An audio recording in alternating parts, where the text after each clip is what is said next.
एक मित्र ने प्रश्न पूछा कि मनुष्य जन्म की दुर्लभता क्या है। बुद्ध इसको एक अवसर क्यों कहते हैं, एक सौभाग्य क्यों कहते हैं।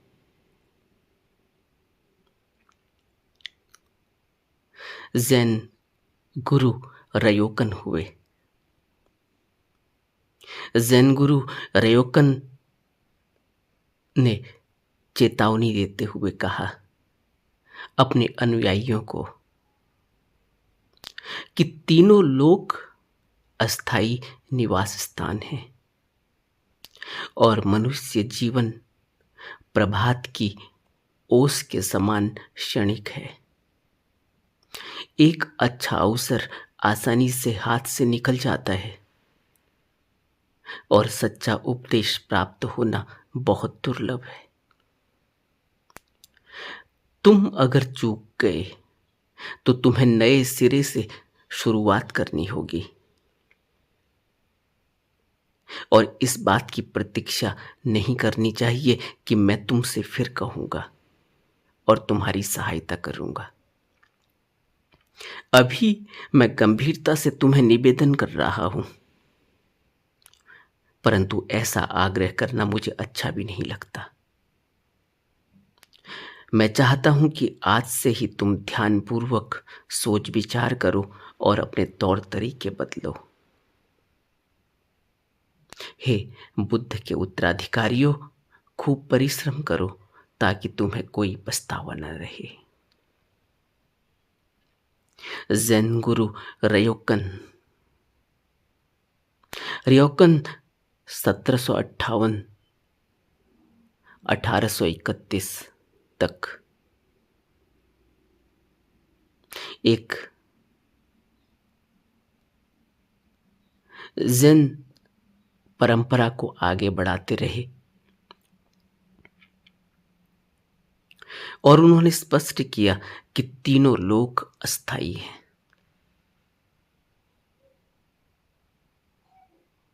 और मनुष्य जीवन को रयोकन कहते हैं कि एक ओस के समान, सुबह की ओस की बूंद जो जैसे ही सुबह की सूर्य की रश्मियां पड़ती हैं तो थोड़ी ही देर में जमीन में समा जाती है, लेकिन जब तक रश्मियां उन तक नहीं पहुंचती तब तक वह मोती की तरह चमकती है। लेकिन जीवन क्षणिक है उनका। इसी तरह मनुष्य जीवन भी है। लगता है बहुत लंबा है, कोई 50 साल जी जाता है, कोई 100 साल जी जाता है, कोई 70 साल जी जाता है। लगता है कि बहुत लंबी कहानी है जीवन की, लेकिन कभी अपनी तरफ देखें, अगर अब तक के जीवन को देखें, अगर आईने के सामने खड़े होकर अपने चेहरे को देखें तब पता चलेगा कि जीवन कितना बीत गया। और कल की सी बात लगती है, लेकिन 50 साल हो जाते हैं, 30 साल हो जाते हैं, 70 साल हो जाते हैं। अभी भी वह सब यादें हृदय में बसी हैं। अभी वह जो कुछ नहीं किया गया, जो इच्छाएं, कामनाएं अभी बची हैं, जो सपने अभी देखे गए हैं, अभी पूरे नहीं हुए, उनको पूरा करने के लिए की दौड़ अभी पूरी तरह से कायम है। और यह भी मन में कभी ख्याल नहीं आता कि जो इच्छाएं पूरी हुई, जो सपने पूरे हुए, उसके बाद भी क्या मिला है? दुख, सबसे बड़ा दुख तो यह कि पल पल सांसों की पूंजी घटती चली जाती है। सबसे बड़ा दुख तो यह कि यह सीमित जीवन रेत की मुट्ठी की तरह रेत खिसकती चली जाती है। क्षण क्षण बीतता चला जाता है और एक दिन हम अपने आप को इतना असमर्थ पाते हैं, इतना असहाय पाते हैं कि एक एक कदम चलना भी मुश्किल हो जाता है। लकड़ी का सहारा लेना होता है, वॉकर का सहारा लेना होता है, बैसाखी का सहारा लेना होता है। कोई और चाहिए, अब ये दोनों पांव काम नहीं करते। ऐसे ही बीत जाता है। और जो उद्देश्य था, गुरु रियोकन हमें बता रहे हैं कि एक अच्छा अवसर आसानी से हाथ निकल जाता है और हाथ से निकल गया यह अवसर इतना दुर्लभ है क्योंकि सच्चा उपदेश प्राप्त होना बहुत मुश्किल है, बहुत दुर्लभ है। कितने जीवन ऐसे ही बीत गए जब कोई गुरु नहीं मिला, जब कोई उपदेश नहीं मिला। कितने ही जीवन ऐसे ही बीत गए पेट के खातिर या पेट की भूख कम नहीं हुई। कितने ही जीवन ऐसे ही बीत गए घर बनाने के खातिर। जो अपने हैं उनकी इच्छाओं को, उनकी आशाओं को पूरा करने में कभी होश ही नहीं आया कि धम्म की यात्रा भी करनी है, धम्म की खोज करनी है। ऐसे ही बीत गया और आज यह अवसर मिला है। जैन गुरु कह रहे हैं आज यह अवसर मिला है, इसीलिए सौभाग्य है मनुष्य जन्म का मिलना, बुद्ध ने कहा। अगर यह अवसर पाकर भी कोई चादर तान कर सो जाए, कोई वासना की चादर ओढ़ ले, कोई अपनी तृष्णा और अपनी इच्छा को पूरा करने में इस तरह से मदमस्त हो जाए कि उसे यह दुर्लभ अवसर पता ही नहीं चले, तो फिर गुरु रेयोकन कहते हैं कि इस बात की प्रतीक्षा मत करो कि मैं तुमसे फिर कहूंगा और तुम्हारी सहायता करूंगा, क्योंकि गुरु जब शरीर रूप में होता है तो मदद कर सकता है। इसीलिए गुरु शरीर में आता है, स्थूल काय में आता है, निर्माण काय में आता है, ताकि वो मदद कर सके। हम सोए हुए जीवों की, हम गफलत में पड़े हुए जीवों की, हम वासना में ग्रसित जीवों की। इसलिए रेयोकन कहते हैं कि अभी गंभीरता से मैं तुम्हें निवेदन कर रहा हूं, परंतु ऐसा आग्रह करना मुझे अच्छा भी नहीं लगता, क्योंकि मैं चाहता हूं कि आज से ही तुम ध्यानपूर्वक सोच विचार करो और अपने तौर तरीके बदल लो, अपने तौर तरीके बदल लो। यानी जितनी भी आदतें, जितने भी गुण अवगुण हमने पाल रखे हैं, जिस तरह से हम जीवन जी रहे हैं, जो हमारा तौर तरीका है जीवन जीने का, जो हमारा तौर तरीका है सोचने का, विचारने का, उसको बदलना होगा। और ध्यान पूर्वक सोच विचार करना होगा। ध्यान पूर्वक सोच विचार कब होता है? ध्यान पूर्वक सोच विचार की शुरुआत होती है जब उपदेश मिलता है, जब धम्म का श्रवण कानों में पड़ता है, तब सोच विचार पैदा होता है। इसीलिए तो सत्संगत की आवश्यकता है। संगत चाहिए, अच्छे लोगों का संग साथ सोचने पर मजबूर कर देता है कि हमारा जीवन तो इस तरह से जिया जा रहा है और यह व्यक्ति अनूठा है जो धम्म का पालन कर रहा है। तब मनुष्य अपने तौर तरीके बदलता है। इसीलिए तो आवश्यकता है गुरु की। तौर तरीका बदला ही नहीं जाता, क्योंकि ऐसी आदतें पीछा करती हैं, ऐसी आदतों को हम पाल लेते हैं। मन का स्वभाव है कि यह उस तरफ अपना मुंह कर लेता है जहां इसको लज्जत आती है, जहां इसको रस आता है। भोग रस में लिप्त रहना मन का स्वभाव है। इसीलिए रूखापन इसको पसंद नहीं। और आध्यात्म जब तक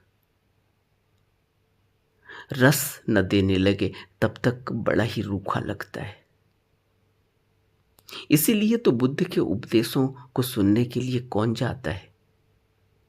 वहीं बगल में बैठे हुए लोग ताश पीट रहे होते हैं, वहीं बगल में बैठे हुए लोग व्यर्थ की अनर्गल बकवास बातें गप्पे मार रहे होते हैं, लेकिन बुद्ध के उपदेशों तक कोई नहीं पहुंचता, क्योंकि रस है। मन इस तरह से रस लेता है, और जहां उसे रस नहीं आता वहां से वह खिन्नता प्रकट करता है। इसीलिए बुद्धों का विरोध भी होता रहा।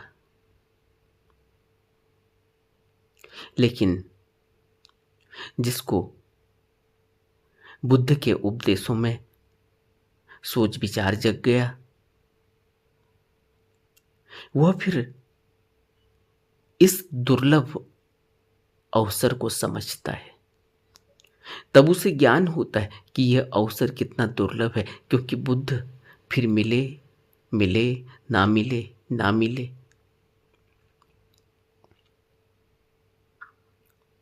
और मृत्यु 24 घंटे सर पर खड़ी है। कौन से पल आखिरी हो जाए, कौन सा वक्त अंतिम हो जाए, कोई नहीं जानता। इसलिए मृत्यु की याद सुनहरा अवसर बन जाती है। इसलिए मृत्यु की याद धकेलती है आध्यात्म की तरफ। इसीलिए बुद्ध ने मृत्यु की याद को इतनी बार अपने उपदेशों में हमसे कहा कि मृत्यु की याद रखो। लेकिन मृत्यु की याद तभी आती है जब जीवन से मोह भंग हो जाता है, जब जीवन में कोई रस, कोई भोग रस, कोई वासना का रस न बचे। अगर वासना में रस है, अगर तृष्णा अभी भी दौड़ाती है, तो फिर मृत्यु की याद बनी नहीं रहेगी। मृत्यु की याद तभी बनी रहती है जब आध्यात्म की तरफ मनुष्य बढ़ता है और वासना का मोह भंग हो चुका होता है। तब मृत्यु की याद आती है। इसलिए बुद्ध के उपदेशों का श्रवण बार बार करना, बार बार सोच विचार मनन चिंतन करना, बार बार इस दुर्लभ अवसर के सदुपयोग का ख्याल रखना आवश्यक है। अनमोल है मनुष्य जीवन, इसलिए क्योंकि यह बहुत लंबे और न जाने कितने दुख तकलीफों के बाद मिला, न जाने किन किन योनियों से, किन किन निचली योनियों से, पशु योनि, प्रेत योनि, राक्षस योनि, न जाने कितनी योनियों से यह गुजर गुजर के आज इस मुकाम पर पहुंचा, जहां सोचने समझने की पूरी शक्ति है, जहां अच्छे और बुरे की पहचान के लिए इतना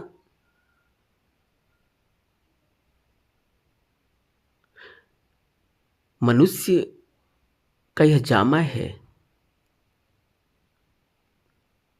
कि सोच समझ से क्या करना है, क्या सदुपयोगी है, क्या दुरुपयोगी है,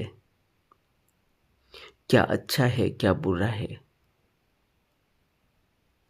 किससे किस कार्य को करने से हम आगे को बढ़ सकते हैं और किस कार्य को करने से हम संसार में फंस सकते हैं।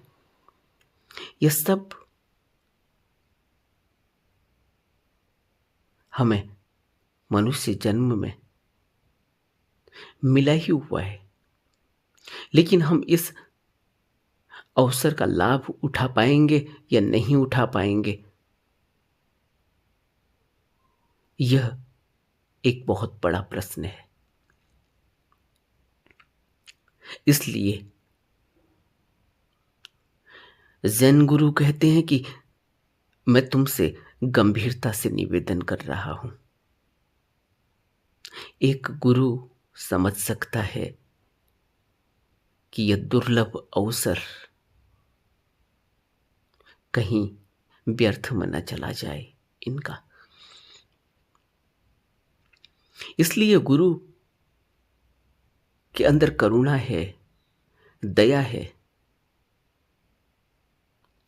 और इसीलिए गुरु के अंदर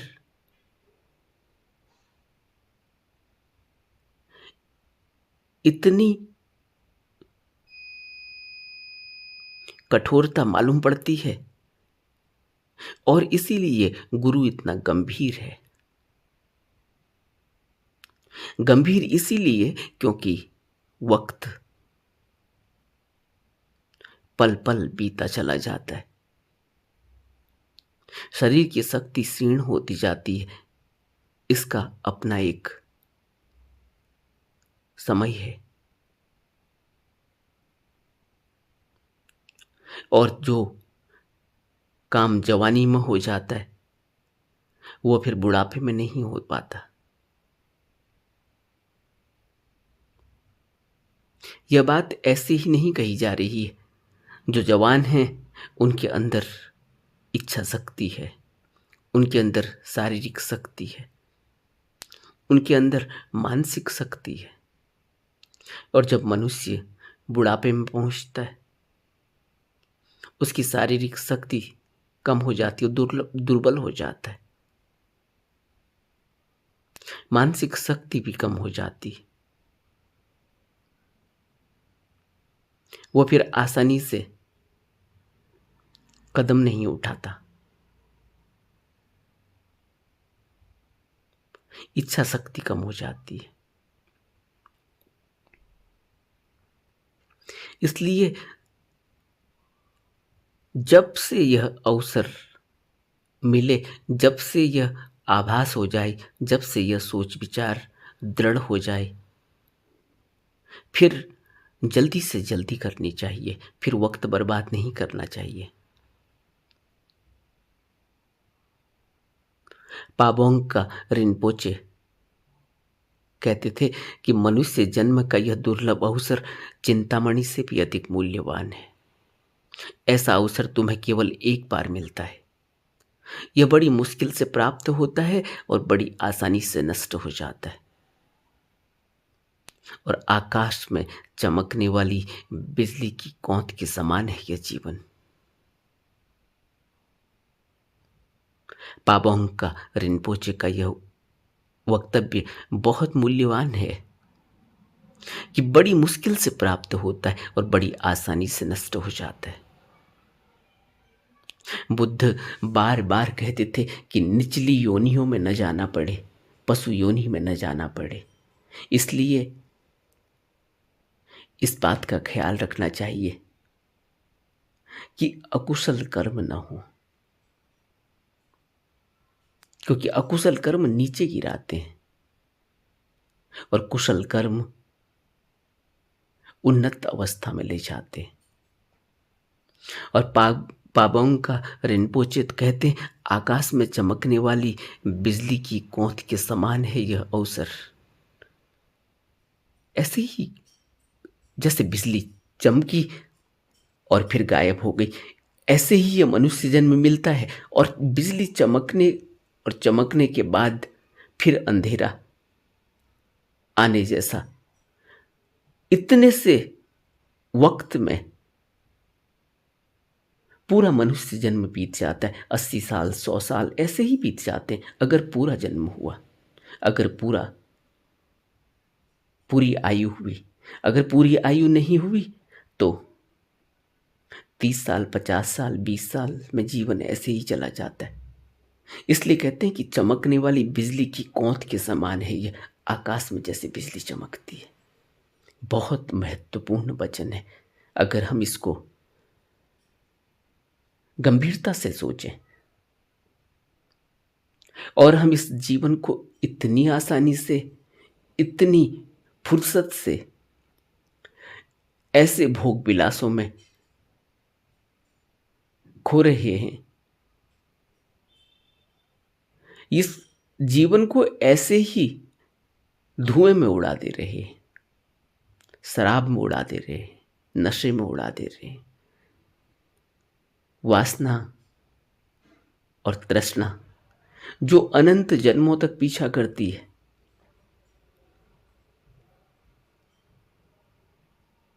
एक बार की काम वासना करोड़ों जन्मों तक पीछा करती है। गुरु ने कहा, और हम इस वासना से आनंद लूट रहे हैं। पल भर की यह वासना, पल भर का यह आनंद किस तरह से करोड़ों जन्मों तक पीछा करता है, इसका हमें अंदाजा ही नहीं। लेकिन गुरु एक बुद्ध पुरुष हमारी इस दुर्बलता को जानते हैं, हमारे इस दुख को जानते हैं, हमारी इस पीड़ा को जानते हैं, हमारी इस बेहोशी को जानते हैं। इसलिए हमें आगाह करते हैं, हमें सचेत करते हैं, हमें चेताते हैं कि मनुष्य जन्म का यह दुर्लभ अवसर चिंतामणि से भी अधिक मूल्यवान है। पाबोंग का रिनपोचे कहते हैं। प्रश्न पूछा इन्होंने कि कैसे मनुष्य जन्म इतना दुर्लभ है। इसीलिए दुर्लभ है कि इसमें असीम शक्तियां रखी हुई हैं, वह शक्तियां जो इसे भगवान बना सकती हैं, जो इसे एक बुद्ध बना सकती है। असीम शक्तियां कि इसके अंदर सोचने समझने की असीम ताकत है, इससे यह अपना उत्थान कर सकता है और मनुष्य से भी ऊपर उठ सकता है। लेकिन आज जो हमारी अवस्था है उसमें तो हम अभी मनुष्य भी नहीं है, क्योंकि हमारी सारी दुर्बलताएं एक पशु की तरह हैं। एक पशु का सा जीवन जी रहे हैं हम। सारी पाश्विक प्रवृत्तियां हम पर हावी हैं और यह पाश्विक प्रवृत्तियों में ही हम अपना बहुमूल्य मनुष्य जीवन बर्बाद कर देते हैं। पाश्विक प्रवृत्तियां कौन सी हैं? भोग करने की इच्छा, और उस भोग करने की इच्छा में अपने जीवन को तक दांव पर लगा देना।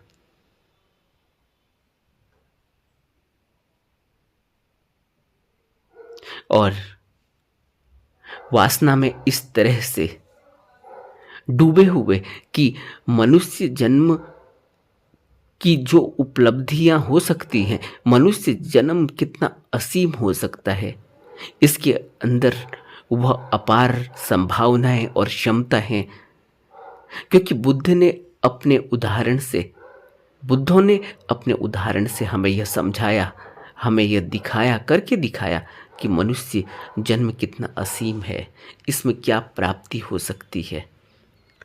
इसमें वह हीरा पाया जा सकता है, इसमें वह मोक्ष, वह मुक्ति, वह परम पद पाया जा सकता है। इस भवबंधन से आजादी पाई जा सकती है। लेकिन इसके लिए अंतर्मुख साधना करनी होगी। अंतर्मुख साधना के लिए आंतरिक मार्ग बुद्ध बताते हैं, गुरु बताते हैं। विवेकशील मनुष्य केवल व्यक्तिगत रूप से ही उसका साक्षात्कार कर सकता है, क्योंकि वह गहन सत्य की खोज में लगना है, जो बुद्ध हमें साधना द्वारा, संबोधि द्वारा प्राप्त करने के लिए कहते हैं। बुद्ध कहते हैं कि मैं तुम्हारे सामने यह रहस्य प्रकट करता हूं कि यह शरीर जो नाशवान है और 6 फुट से अधिक लंबा नहीं, इसी के भीतर संपूर्ण जगत समाया हुआ है। इस जगत का आदि भी इसी में है और इसका अंत भी। इसी प्रकार वो मार्ग भी इस शरीर के भीतर है, जो इस संसार के आवागमन के चक्र को समाप्त करता है।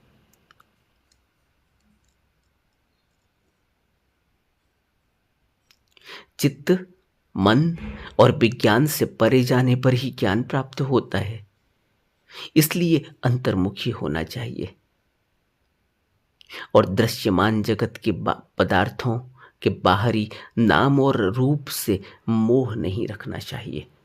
लेकिन हमारी जो अवस्था है अभी, नाम और रूप, हम इसको भी अच्छी तरह से नहीं समझते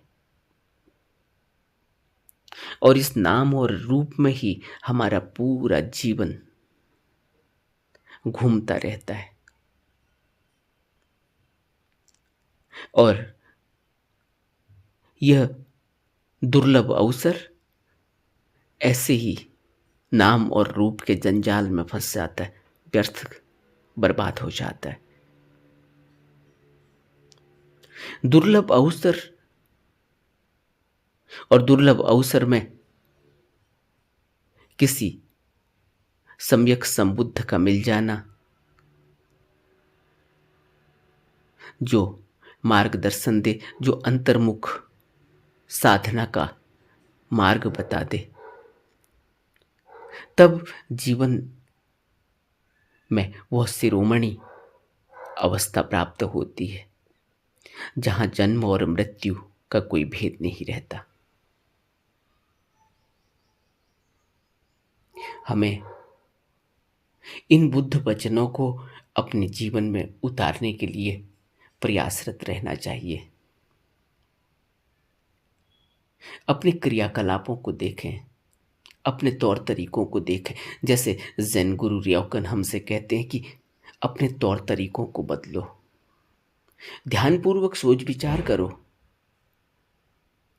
और जिस महत्वपूर्ण उद्देश्य के लिए यह जीवन मिला है उसकी प्राप्ति के लिए खूब परिश्रम करो, ताकि तुम्हें कोई पछतावा न रहे। क्योंकि पछतावा कब पता चलता है? पछतावा होता है जब मृत्यु बिल्कुल ही आंखों के सामने खड़ी हो जाती है और कहती है चलो वक्त हो गया, तब पछतावा होता है। उससे पहले तो पछतावा भी नहीं होता। उससे पहले तो होड़ इतनी ज़्यादा है, दौड़ इतनी ज़्यादा है तृष्णा के पीछे, कंपटीशन इतना ज़्यादा है, कंधे से कंधा मिलाकर दौड़ते हैं हम संसार की सुख सुविधाओं को पाने के लिए।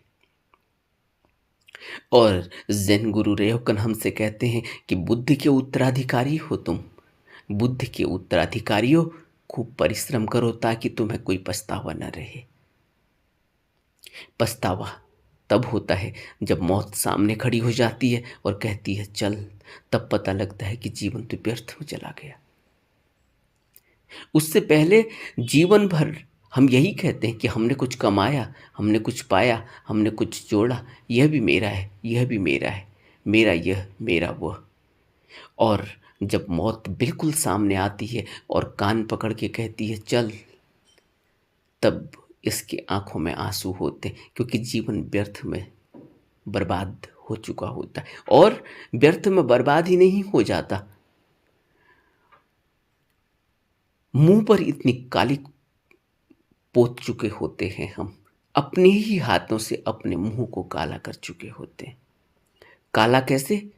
कर्मों की कालिक लगा दी जाती है और यह कर्मों की कालिक जन्मों जन्मों तक पीछा करती है। यह धुलता नहीं, जन्मों जन्मों इसको धोने में लग जाते हैं, लेकिन धुल नहीं पाता, फिर ऊपर से और लग जाता है। जब तक कोई सम्यक संबुद्ध न मिले, जब तक धम्म का श्रवण न मिले, जब तक किसी सतगुरु की संगति न मिले, बुद्ध की संगति न मिले, तब तक फिर यह कालिक छूटती नहीं, धुलती नहीं। इसलिए यह महत्वपूर्ण अवसर है। इस अवसर का पूरा पूरा लाभ उठाना चाहिए ताकि पछतावा न रहे। नमो बुद्धाय।